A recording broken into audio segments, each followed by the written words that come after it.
So I finally got around to purchasing Tears of the Kingdom, and I plan to do a review once I complete the game. And for a sneak peek of what I'm thinking so far, I think it is a fantastic game. We'll see if that enjoyment continues to the end.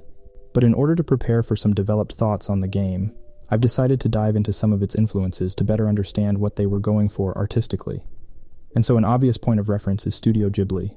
Since the 90s, the influence of various Studio Ghibli films has been evident in Zelda games, but the comparisons have only increased since the release of Breath of the Wild, which drew heavily from the film I'm going to talk about in this video.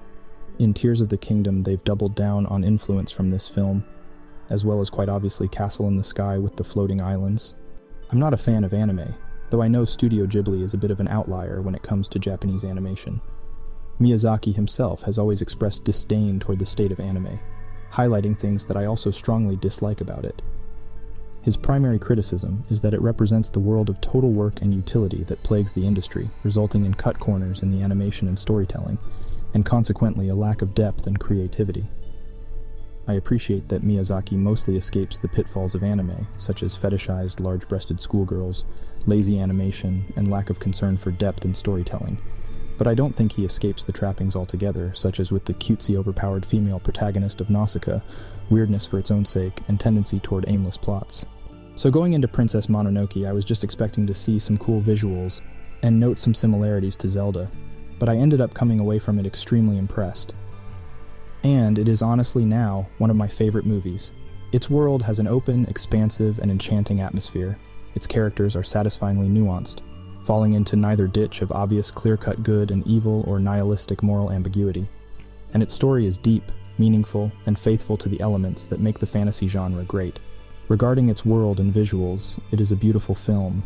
Its dense forests full of living spirits, its high green mountains that extend endlessly into the horizon, and its giant, translucent forest god that towers over the forest at night, all contribute to a feeling of vastness and wonderment. The pacing of the film further allows the viewer to take in the environments and provides a sense of the great distance being traveled, without ever being slowed to a lull. But what is especially great about the film is its story. It is not a straightforward story of good guys doing good things just because they're good versus bad guys, who are doing bad things just because they're bad. While the earlier Ghibli film Nausicaa covers similar thematic ground to Princess Mononoke, it does so in a manner that is not nearly as nuanced. While the moral of the story of Nausicaa is not simply nature is good and technology is bad, the battle between nature and human development are mapped directly onto good and evil as far as its characters are concerned. Its protagonist is a morally perfect and infinitely wise insect hugger, while its antagonists are purely evil and bumbling idiots that simply want to exterminate all the bugs. Nausicaa's people are a bit more nuanced, being good while also not sharing in her bug compassion, but that is about as far as it goes. Yet in Princess Mononoke, no character is plainly good or evil. Every character is caught uncomfortably in the middle of the battle between good and evil, and nature versus human culture. But this is not done to the degree of many modern writers who delight in moral ambiguity itself, writing meaningless stories where the battle fought in the story is simply reduced to competing interests. Instead, good and evil truly exists, but is not identified exactly with the competing interests of the characters. The antagonist, for example, represents both positive and negative developments of human culture.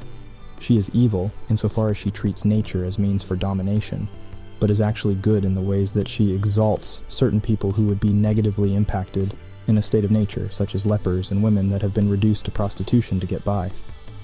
The protagonist as well is plagued by evil that produces hatred within him, while he simultaneously works for good. And this evil that plagues him as well is even a necessary evil, as it is the very thing that gives him the power to fight for good. This ultimately does a far greater job than Nausicaa of portraying the message of finding the proper balance between nature and development, and it does so in a way that is thoroughly Augustinian. St. Augustine taught that evil has no real existence, but is merely the absence of good. This is because, according to the Bible, all things were created good by God, and become evil only through the corruption of what is good. Even the devil himself, the ultimately evil being, was initially created good, and thus exists only as corrupted good. In Princess Mononoke, this principle is represented in the fact that all evil characters and conditions are not pure evil, but merely twisted versions of something good. Lady Eboshi's industrialization, while destructive to the natural world around Irontown, acts as a bulwark for its citizens, and especially for the sick and for women, against the corruptions of nature. And San, while aligned with the good side of the battle due to her identification with the natural world, possesses also the cruelty and mercilessness that is present in the fallen natural world. And both of these sides wind up being reconciled in the end. Culture provides protection and mercy, while nature shows no mercy. Yet San, the embodiment of nature, winds up forgiving in the end. And while the industrial iron town at first possesses the pride of being self-built, it is forced to acknowledge through the mouth of one of its citizens that the forest god makes the flowers grow, and thus is to be thanked for their own growth as well, after nature brings the town to nothing. In the end, we are shown that nature and culture are not truly at odds with one another, but really that good and true human culture is that which lives in harmony with the created order, combating only that which is part of nature's fallenness. And ultimately, love and mercy, which are present in humans and not animals, are the virtues that restore nature, making it once again completely natural. The story also possesses the elements of great fantasy that I discussed in my video on fantasy in video games. Especially relevant is the concept of subcreation, the imitation of the divine creator. In creating fantasy worlds, authors like George MacDonald and J.A.R. Tolkien believed that excellence in creativity involves imitation of the creative activity of God, the creator of the real world. This involves both giving an inner consistency to created worlds that allow immersion, as well as a fresh reflection of the goodness, truth, and beauty that is present in the real world.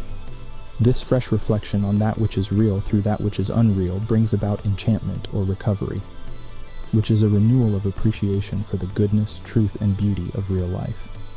Life is truly magical and full of wonder, but our over-familiarity with it blinds us to this fact. Fantasy, by presenting the truths about reality in a fresh way, opens up our eyes to the fantastical nature of what is real. Aside from what I've discussed concerning the Augustinian view of good and evil, there are further elements of the story that resonate with biblical truth. Chief among these is the forest god, who has a number of pretty close parallels to the God of the Bible. He is the God who gives life and takes it away, just as according to 1 Samuel 2:6, the Lord kills and brings to life, he brings down to Sheol and raises up. And as Job says, "Naked I came from my mother's womb, and naked shall I return." The Lord gave, and the Lord has taken away. Blessed be the name of the Lord. This truth is beautifully demonstrated visually by the plant life that springs up with each of the forest god's steps, and dies when he lifts his foot. Whether Miyazaki intended this parallel or not, it is either way still a beautiful representation of what is true about the true God. But what makes me think that the parallel is not unintended is particularly what happens when the characters come in contact with the forest god. Both times Prince Ashitaka is close to death when he enters into the waters and is spared from death by the healing power of the forest god. Baptism, anyone? Further, the forest god even walks on water. Jesus, anyone? And most significantly, the cataclysmic event that brings the narrative to its conclusion, the eucatastrophe as Tolkien would call it, is the death and resurrection of the forest god.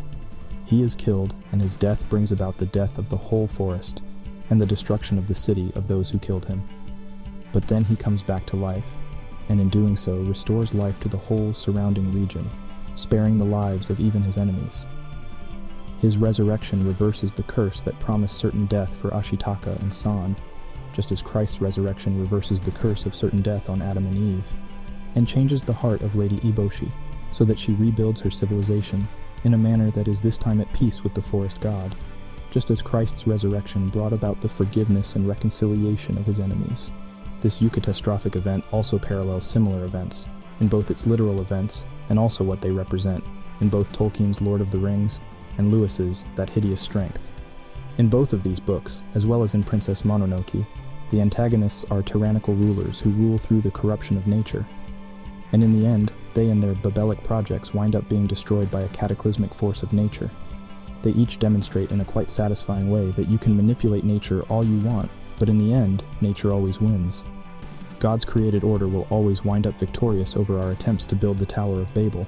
This message is especially relevant and encouraging in a time like the one we are presently living, in which corporations and governments are fiercely pushing agendas that those who are still sane can clearly recognize as Babelic perversions of nature. Princess Mononoke reminds us that nature wins, and like the birth of Israel and the calling of Abraham, out of Babel's ashes, hope for the world will be born. Anyway, those are some thoughts on Princess Mononoke. Thanks for watching. Please like and subscribe and all that. And look out for my review of Tears of the Kingdom when I get around to finishing the game. Okay, bye.